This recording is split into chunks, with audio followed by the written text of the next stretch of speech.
What's up, YouTube? My name is George. I'm the founder here at Extension Ecom, and today we're going to be talking about how to steal your competitors' traffic. Are you sick and tired of seeing a product that's inferior to yours, as in it has worse ratings, it has less reviews, it's at a higher price point, getting more sales? I am too. I hate when I see that, and so today we're going to make a video on how to steal your competitors' traffic. And no, it's not going to be, you're not going to be a burglar. We'll take the hood off. You're not going to get a felony doing this strategy.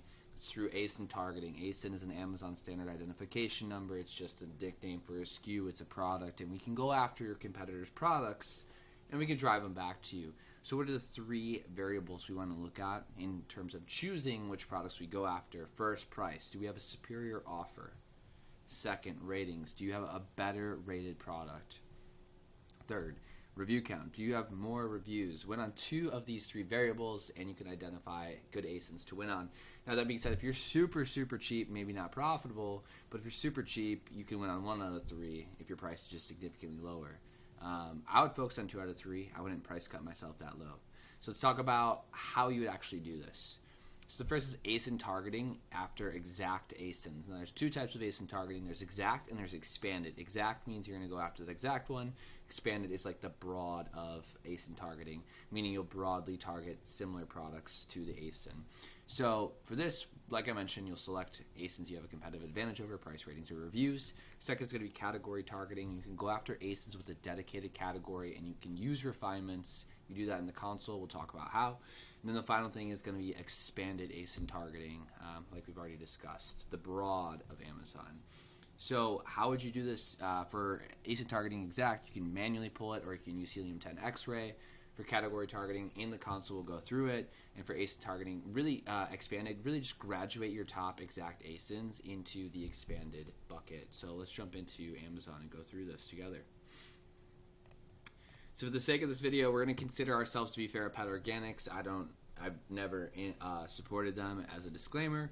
But you can see here they have a really great product, 4.4 stars, 6,840 ratings. It's driving $237,000 in revenue, and they can easily improve that through some proper ASIN targeting. So how would they go about doing this? Well, they are a probiotic for dogs. So what they could do is they could go ahead and identify other probiotics for dogs. There's a lot out there.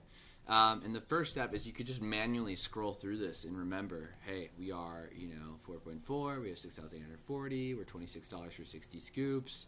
And you go ahead and scroll through all of this and identify, hey, who are we better than? So, like, for example, this Poffy, we are better than this Poffy, right? They are 3.8 stars. They have a far inferior rating. They have 2,449 ratings here. They have less than we do. And they actually are $31 for a 30 count. If you remember right, we are a $26 for a 60 count. So just across the board, we're better than them in every single attribute for those you definitely want to target. Now, if you don't want to sit here and manually go through it, what you could do is you could go through Helium-10 X-ray. And on this search, you can go ahead and pull up your extension and grab the product research tab, and it'll fetch the products for you. Once you do that, you'll go ahead and export just as is to a CSV file. Go ahead and open that CSV file. Give me a second, I'll pull it up. We just need to get rid of some of this data here. So let's get rid of all the data we don't care about. Let's keep the URL just in case you want to scope it out. I don't really care what brand it is. We do care about price, we care about sales, we care about revenue. Don't care about any of this stuff. And then once we get to review count, we can get rid of the rest. So I'm going to go ahead and ping this stuff out here so we can just very quickly go through it. What I like to do is I like to just keep our stats top of mind. So we are at 4.4, so let's go ahead and write that in there. We are at 6,000, I believe 800. And then we're at a $26 price for a 60 count. Now, keep in mind that these prices will change because it's price per chew, right, or price per scoop. It's a consumable. So it's not going to be one-to-one for price always. This $49.04. Why is it not? There we go. This $49.40 might actually be a better deal than us. So I'm actually going to start off by going after the rating rather than the price, because the price is going to be a lot of back and forth. So let's go smallest to largest on the rating scale, and really brief comparison. Here's that Poffy product. Kind of one of the worst performers in the category. No disrespect, Poffy, just completely based on the data. It still generates a ton of revenue, so who am I to say? Who am I to talk? It's crushing. But it's a good candidate to target, so we can grab those 3.8 star ratings, and we can just go ahead and say, okay, we're better than them across ratings, we're better than them across review count. We don't even have to check price, but we also have check price, and we know. We can see Pet Lab Co. This is an allergy and immune probiotic. It's at a 4, it's at 2.3. We have 2 kind of variables on top of them. We could double check price, but since we're 2 for 3, I'm just going to take it. We can see Pet Lab Co.'s probiotic. This one's at 42,000 reviews. It's at 4.1. Since they have us absolutely crushed on review, this might be a situation where I actually do check the URL to see where the count's at, to see if we do have a price advantage. Looks like they're doing a 30 count. We have a 60 count. We could target them. I'm going to hold off just because it's a super strong product, and I feel like there's going to be other low-hanging fruit out there. So normally when you see these massive review counts, I view it as like hey, let's sit on it a bit. There's other ones out there, right? 1.2, 4.2. It's going to be an easier one to go after. Pet NC. We can see this no brand at a 423,000. We can go ahead and target that guy. 987, 307, both lower. Let's grab those. This guy's got quite a few. 4.3, 26, same ballpark. I bet there's easier stuff than Pet Honesty too. Pet Honesty is one of the big ones in the space. See Doggy Dailies here, 32. Just 250K driving good. Let's see if we have a price advantage, because this is one that we could drive a ton of traffic from.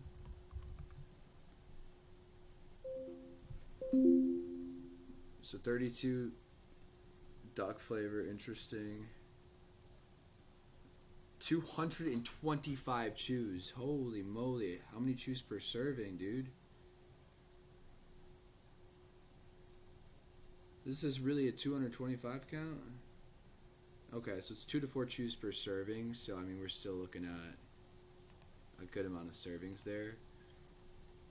We might have them beat slightly. I'm an advocate for testing, so maybe we go ahead and test that one.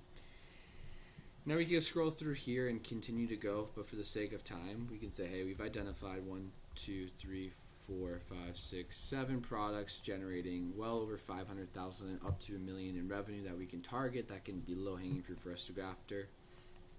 So we could start here with our targeting, and we could go over to Campaign Builder, manual targeting, product targeting, and then you have your individual products, and you'll just enter your list of exact ASINs, boom, and then you have them in here. I'm not going to add them in. This is not a probiotic account, so it's not going to give us the bidding. Now the second thing is going to be expanded. So I would wait for these products within exact to get data, and then I would graduate the winners into expanded. Expanded is going to go after anything and everything like we talked about. It's the broad of the category. In which case, you're going to end up against the Pet Lab Co's, the Pet Honesties, the Nutrimaxes, the Zesty Paws of the world that are just so strong. They have such large brand recognition. It's going to be a really tough sale. So we'll hold off on the expanded until we really prove performance.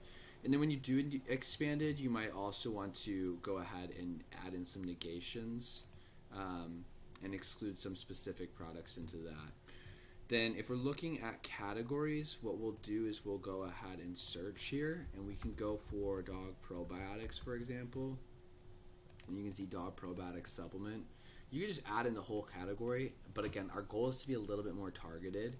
So we can refine this. It'll show you the amount of products you're targeting, which is nice. If we refine it to less than 4 stars or below, because we're at 4.4, that's going to get us 86 to 143 products that we could start with on a refinement. Bid's definitely going to be higher than this. It's just, again, not a dog probiotic account here. You could just start broad and see what happens and then refine. You could start broad and you could start refined and just let the data come in. You could refine off of 2 metrics, right? We could do a price maximum of, let's say, 40. Again, because it's based on the chew count or the scoop count, I wouldn't recommend that. You could even go after not prime eligible. You're probably not going to get much out of it, though. But anyways, those are the 3 things you can do there. Again, exact targeting, Expanded targeting only graduate to expanded once exact has proven itself, and also pre-build out negative targets for the expanded. And then you can do this category targeting with refinements. It's a great way for you to go ahead and start stealing some competitor traffic, sending it back to your listing. 2 out of 3 attributes. 2 out of 3 attributes: rating, review, price. When on 2 of them, and you're setting yourself up for success. That's all for today. Have a wonderful rest of your day.